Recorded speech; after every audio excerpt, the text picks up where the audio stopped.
반갑습니다. 오늘도 새벽 돌베개에 나오신 모든 성도님들을 주의 이름으로 환영합니다. 오늘도 함께 이사야서 말씀 묵상하도록 하겠습니다. 오늘은 이사야 28장 16절로 18절까지의 말씀을 함께 보겠습니다. 그러므로 주 하나님께서 이렇게 말씀하신다. 내가 시온에 주춧돌을 놓는다. 얼마나 견고한지 시험하여 본 돌이다. 이 귀한 돌을 모퉁이에 놓아서 기초를 튼튼히 세울 것이니 이것을 의지하는 사람은 불안하지 않을 것이다. 내가 공평으로 줄자를 삼고 공의로 저울을 삼을 것이니 거짓말로 위기를 모면한 사람은 우박이 휩쓸어 가고 속임수로 몸을 감춘 사람은 물에 떠내려 갈 것이다. 그래서 죽음과 맺은 너희의 언약은 깨지고 수올과 맺은 너희의 협약은 파기될 것이다. 재앙이 닥쳐올 때에 너희가 그것을 피하지 못하고 꼼짝없이 당하고 말 것이다. 아멘. 오늘은 이사야 28장의 말씀을 갖고 알맞게 징계하시고 돌보시는 하나님, 알맞게 징계하시고 돌보시는 하나님, 이런 제목으로 함께 하나님 말씀을 나누도록 하겠습니다. 하나님께서 예루살렘의 지도자들을 꾸짖으시며 심판의 말씀을 하십니다. 그들이 하나님의 심판을 받는 이유는 그들이 죽음과 맺은 언약과 수올과 맺은 언약을 의지하면서 하나님을 따르지 않았기 때문입니다. 성경의 표현이기는 하지만 죽음과 언약을 맺는다는 것은 참으로 어이없는 일이지요. 또한 스올, 즉 지옥과 협약을 맺는다는 것 역시 매우 생각하기 어려운 일입니다. 그런데 예루살렘의 지도자들이 이러한 행동을 합니다. 여기서 말하는 죽음과 스올이 무엇일까요? 그것은 바로 이집트를 말합니다. 예루살렘의 지도자들은 대제국 이집트와 맺은 언약을 뒷배삼아 자신들은 안전하고 무너지지 않는다고 장담했습니다. 심지어 그들은 오늘 본문 15절 이하에서 자신들의 위기 탈출 능력을 한껏 자랑합니다. 거짓말을 하여 위기를 모면할 수 있고 속임수를 써서 몸을 감출 수도 있고 재난이 닥쳐와도 절대로 자신들에게는 미치지 않을 것이다 라고 그들은 그렇게 자랑합니다. 그러나 하나님은 이들이 맺은 언약을 죽음과 맺은 언약이라고 하시고 수올과 체결한 협약이라고 말씀하십니다.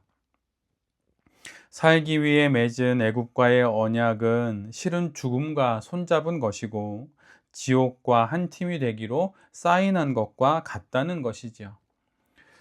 복싱에서 아주 유명한 명언이라고 해야 할까요? 그러한 한 문장이 있습니다. 그것은 바로 타이슨이 했던 말인데 한국말로 번역하자면 이런 것이지요. 누구나 그럴싸한 계획을 가지고 있다. 맞기 전까지는. 예루살렘의 지도자들이 이와 같았던 것입니다. 이런저런 계획을 세우고 이것저것 묘수를 찾았다고 생각했지만 하나님의 심판 앞에서 그 모든 것은 죽음과 맺은 허무맹랑한 약속이었고 지옥과 손잡은 쓸모없는 계약이었던 것입니다. 하나님 대신 다른 것을 의지하는 것이 바로 이와 같은 것입니다. 살려고 발버둥을 쳤더니 결국 죽음을 선택한 꼴이 된 것이지요.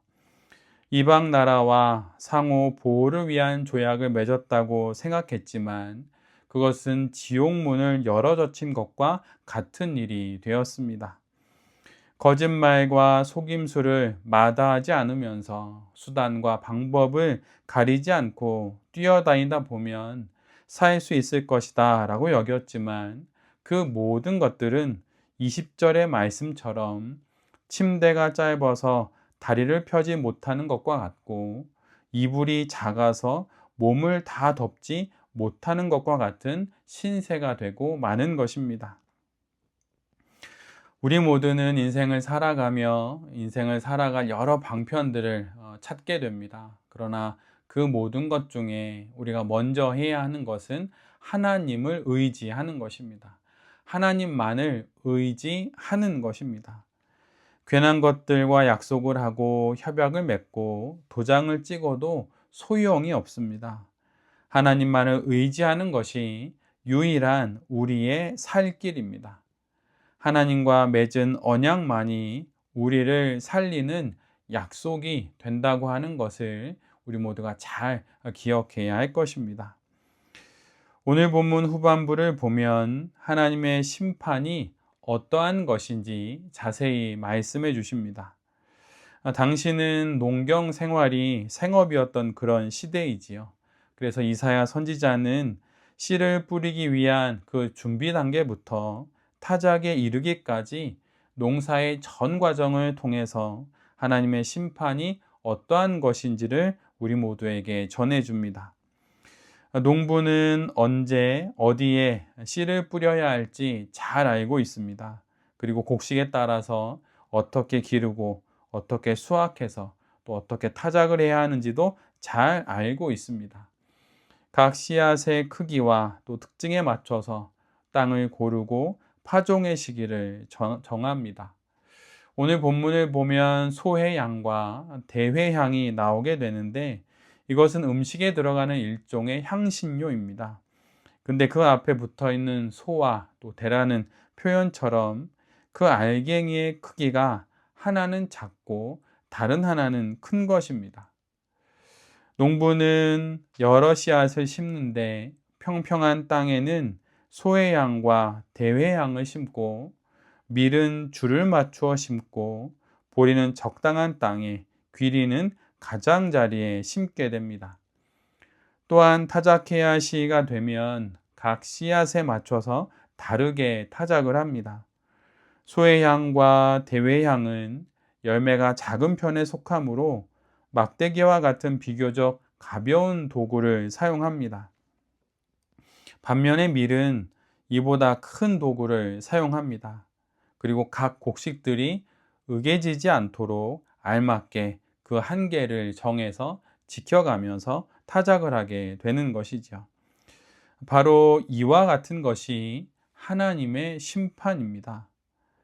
이처럼 하나님의 징계는 매우 기묘하고 그 지혜는 측량할 수 없이 깊은 것입니다. 우리의 형편과 상황에 맞게 우리가 회개하고 되돌아올 수 있도록 우리의 모든 것에 맞추어서 심판하신다는 것이죠. 막무가내로 그렇게 심판하는 것이 아니라는 것입니다. 그러기에 하나님의 훈계의 말씀이 있을 때 그것을 우리 모두가 잘 받아들여야 하는 것입니다. 어줍잖은 지혜로 하나님 아닌 살 길을 찾을 것이 아니라 측량할 수 없는 지혜를 가지신 하나님을 의지하고 우리 각자의 형편에 맞게 징계하시고 이끄시는 그 하나님을 의지하는 것이 가장 아름다운 인생을 살아가는 방법인 것입니다.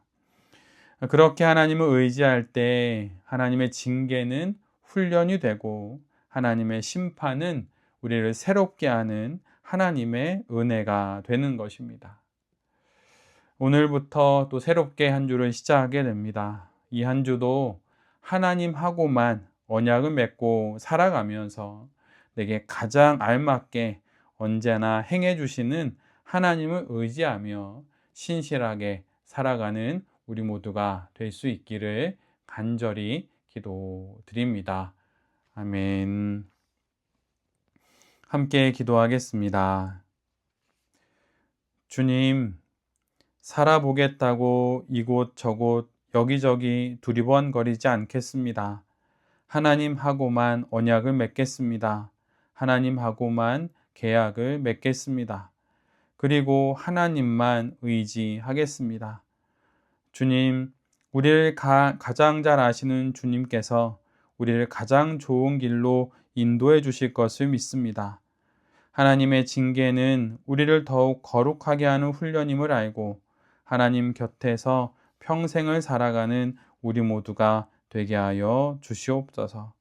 오늘도 우리를 거룩한 주님의 길로 인도하여 주시옵소서. 이 모든 말씀 예수 그리스도의 이름으로 기도드립니다. 아멘.